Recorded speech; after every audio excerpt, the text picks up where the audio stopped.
सनी सनी, मैं चीख रही थी। कोई सुनने वाला नहीं था। अचानक बहू कमरे में आकर खींचती हुई बोली, सब बहरे हैं क्या? कितना चीखती हैं आप? आपकी आवाज का नॉर्मल टोन गायब हो गया है। अभी इतनी बूढ़ी नहीं हुई हैं आप। कानों में पिघलता शीशा सनसन आ गया। दरअसल मुझ पर कोई ध्यान नहीं देता। सब अपने में व्यस्त रहते हैं। खीज और गुस्से में मैंने धीमे बोलना छोड़ दिया है। धीरे बोलूं तो ये सुनते ही कहाँ है। सनी ने बहू की खिजती आवाज सुन ली थी। क्या हुआ माँ? सनी के प्यार में भीगे स्वर ने सारा गुस्सा काफूर कर दिया। सनी कह रहा था, माँ हम दोनों नौकरी के टेंशन्स और घर मैनेज करने में हाँफ जाते हैं। समझा करो माँ, बिना जरूरत आवाज मत दिया करो। तुम्हारी बहू भी थक जाती है। सब कुछ मैनेज करना आसान है क्या? हाँ, मैंने तो जैसे नौकरी की ही नहीं। अरे पढ़ाई भी पूरी नहीं हो पाई थी कि सरकारी जॉब लग गई थी। नौकरी के साथ संयुक्त परिवार, मायका, ससुराल, तुम लोगों की परवरिश, पढ़ाई, सबका निर्वाह किया है मैंने। मेरी बातों को अनसुना कर सनी ने कहा, क्यों बुला रही थी माँ? मैं कह रही थी, बाहर बालकनी में कुर्सी डालकर बिठा दिया करो, जी बहल जाएगा। डॉक्टर ने कहा था सहारा लेकर बैठ सकती हैं। ये लोग नहीं जानते अकेले कमरे में पड़े पड़े कितना अवसाद घेर लेता है। 24 घंटों में सिर्फ 2 या 4 शब्द बोलने की वजह से जबड़े सुन्न होने लगते हैं। मृत्यु डरावनी आहट देने लगती है। वह एक मनहूस शाम थी। स्ट्रीट मार्ट से कुछ फल लेकर मैं वापस आ रही थी कि अचानक रीढ़ की हड्डी में एक भयानक दर्द की लहर दौड़ी और हलक से एक दर्दनाक चीख निकली। मैं पास ही दीवार का सहारा लेकर खड़ी हो गई। तकलीफ से कांप रही थी। किसी ने मुझ पर ध्यान नहीं दिया, जबकि ढेरों लोग आसपास से गुजर रहे थे। हम कितने संवेदना शून्य होते जा रहे हैं। हम बाहर की चीखें नहीं सुन पाते। तभी हमारे भीतर की चीख किसी को सुनाई नहीं पड़ती। बहुत से डॉक्टर्स के परामर्श से नतीजा निकला कि स्पाइन सर्जरी करानी होगी। स्पाइन सर्जरी हो चुकी थी और यह स्पाइन सर्जरी का दिन था। मैंने आंख खोली, मेरी चेतना करवट ले रही थी। कानों में टुक टुक सी सी की आवाजें आ रही थी। मैं थरथरा गई। उफ, ये कैसी आवाजें हैं? पापा जब कार्डियोलॉजी में थे तो इन्हीं क्रूर आवाजों से जूझना पड़ा था। बड़ा ही दारुण अंत हुआ पापा का। पापा नहीं रहे। दरअसल मैं ऑब्जर्वेशन रूम में थी। पूरी तरह आंख खुली तो सामने नीले लबादे में एक आकृति उभरी। अस्पष्ट सी आवाज आई, पेशेंट को होश आ रहा है, घर वालों को बुलाओ। अधमुंदी आंखों से मैंने देखा मेरा जिस्म हॉस्पिटल के बेड पर पड़ा था। आंखें खुल मुंद रही थी। एक कान में सीटियां सी बज रही थी, दूसरी तरफ सी सी समझ में नहीं आ रहा था कि दिन है या रात। मेरी चेतना फिर विलुप्त हो रही थी। दोबारा जब आंख खुली तो सिरहाने बड़े भाई खड़े थे। वे नम आंखों से मुझे देख रहे थे। शरीर तो बड़े भाई का था, लेकिन चेहरा पापा का उग आया था। क्षण भर में ही फिर पापा का चेहरा गायब हो गया। वहां माँ का चेहरा आकार ले रहा था। हमेशा की तरह माँ डबडबाई आंखों से दिलासा दे रही थी, मेरी बहादुर बेटी। माँ बाप कहीं भी हों, दुख में आ ही जाते हैं। अब माँ बाप चले गए थे। सिरहाने रह गया था बड़ा भाई। तीव्र आकांक्षा हुई भाई को गले लगाने की, किंतु मैं अशक्त थी क्योंकि मेरी चेतना फिर विलुप्त होने लगी। कितने चेहरे धुंधले से आसपास तैर रहे थे, वो याद आ रहा था। कहाँ हो तुम? मैं पूरी तरह चेतन हो चुकी थी। हाँ, तुम कहाँ हो? उसे याद किया मैंने। वो तो नहीं था। उसकी एक जोड़ी आंखें सामने तैरने लगी, लाल गुड़हल के फूल जैसी आंखें। उसकी आंखें मेरी तकलीफों में पनीली और लाल हो जाया करती थी। आंखों ने मुझसे पूछा, बहुत दर्द है क्या? मैं हौले से मुस्कुराई कि दर्द भी शर्मा गया होगा। मैं उसे यूं ही जवाब देती थी। वो मिलता था मुझसे कभी सिर्फ आंखों से, उंगलियों की पोरों से या अपनी स्नेह सिक्त मुस्कान से। वो गया तो जैसे हमारा सब कुछ अपने साथ ले गया। एक गर्माहट भरा सुरक्षा कवच, चेहरे की मुस्कान और दे गया आंखों में पतझड़ की वीरानियां। अब वो कभी नहीं आएगा, वो आ भी नहीं सकता है।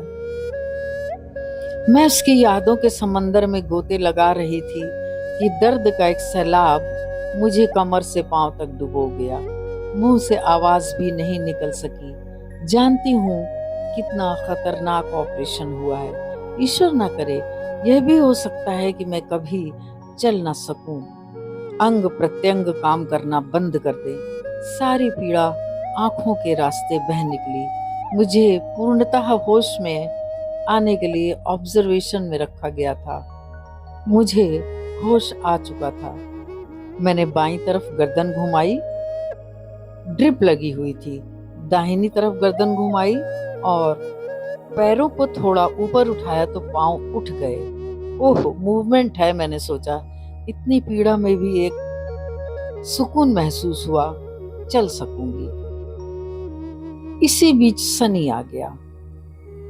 मन हुआ उसे गले से लगा लूं, किंतु ऐसा नहीं हो सका। हॉस्पिटल से घर अपने रूम में मैं आ गई थी। बच्चे मुझे पकड़कर वॉशरूम ले जाते और पूरा शरीर दर्द से कांपने लगता था। सोचती अब कभी पहले जैसे नहीं चल पाऊंगी। अपाहिज, दूसरे पर आश्रित मेरी आंखें बात बात पर बरसने लगती।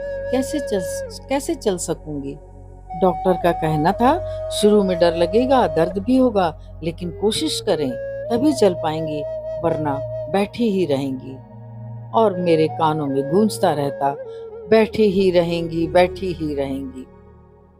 वॉकर के साथ पहला पांव जमीन पर रखते ही लगा, कैसे चल सकूंगी मैं? इतनी तकलीफ लगता है कि अपाहिज सा जीवन रहेगा। परिंदों जैसी उड़ान भरने वाली मैं अब वॉकर के सहारे। हाँ हाँ हाँ, ले अब जिंदगी का यह रूप भी देख ले, जिंदगी मुझसे हंस हंस कर कह रही थी। उस दिन कुछ लोग मेरा हाल चाल लेने आए थे। ड्राइंग रूम में चाय पी रहे थे कि आवाजें आ रही थी, अरे अब सब भूल जाओ, मेजर ऑपरेशन है, खड़ी हो जाएं, यही बहुत है, बिना वॉकर के चलेंगी, सोचना छोड़ दो सनी। अरे मैं तो आज ही जा गई हूँ। नौकरी, घर और एहतिमारदारी मुझसे नहीं होती। इनकी बेटी 4 दिन सेवा करके चलती बनी। यह बहू की आवाज थी। सब तो सनी करता है, और ये क्या कह रही है, मैं समझ नहीं पाई। सनी की आवाज आ रही थी, नहीं मैं हिम्मत नहीं हारता, मैं माँ को चलना सिखाऊंगा, मैं हिम्मत नहीं हारता। सनी की दुख में भीगी आवाज तैरती हुई मेरे कलेजे से आ लगी। दिल के डर, आशंकाओं और बेचारगी को सनी की आवाज एक जिजीविषा भरी आस में बदलती रही। मेरा बच्चा। दरअसल लंबे समय से अकेले कमरे में मैं ऊब गई थी। मन होता था नीला आसमान देखूं, बालकनी में उगे थोड़े से फूल और सुग्गू बुग्गू को देखूं। मन होता नीला आसमान देखूं, मेरे बिना मेरी बालकनी के दाईं तरफ सुग्गू बुग्गू क्या कर रहे होंगे। वो घंटों मेरे नजदीक बैठ जाया करते थे। मैं उन्हें रोज बालकनी में बाजरा या कुछ और खिलाती थी। अब भूखे रहते होंगे। आंखें भर आई मेरी। एक रोज जिद करके मैंने अपनी कुर्सी बाहर बालकनी में लगवा ली, ढेर सारे कुशन्स के साथ। इतना पास लगवाई कि सुग्गू बुग्गू मेरे पास आ सके। बच्चे हंसते हुए कहते, सारे कबूतर एक से होते हैं, मम्मा आप कैसे पहचान सकती हैं? हाँ, इंसान भी तो सब एक से होते हैं, फिर हम कैसे फर्क कर लेते हैं? मैंने जवाब दिया। थोड़ी ही देर में सुग्गू बुग्गू का जोड़ा आ गया मेरे पास। सच है, किसी ने सही कहा है कि कबूतर कभी अकेले नहीं रहते। इस जोड़े को गौर से देखो तो साफ पता चलता है कि इनमें नर कौन है और मादा कौन है। दाना चुग कर दोनों सामने मुंडेर पर बैठ गए। सुग्गू अपनी चोंच से बुग्गू को यूं प्यार कर रहा था जैसे कोई सिद्धहस्त प्रेमी अपनी प्रेमिका का चुम्बन ले रहा हो।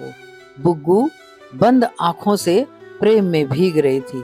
अद्भुत चमत्कृत करता यह दृश्य। मैं रोज ताने सुनती थी, सुग्गू बुग्गू गंदगी करते हैं, अजीब शक्ल है इनकी, अपना शरीर तो संभलता नहीं और शौक देखो, कबूतरों से शौक पाल रखा है। मुझे पिजन नेट लगवाना पड़ेगा, बालकनी पूरी गंदी हो जाती। ये बहू कह रही थी।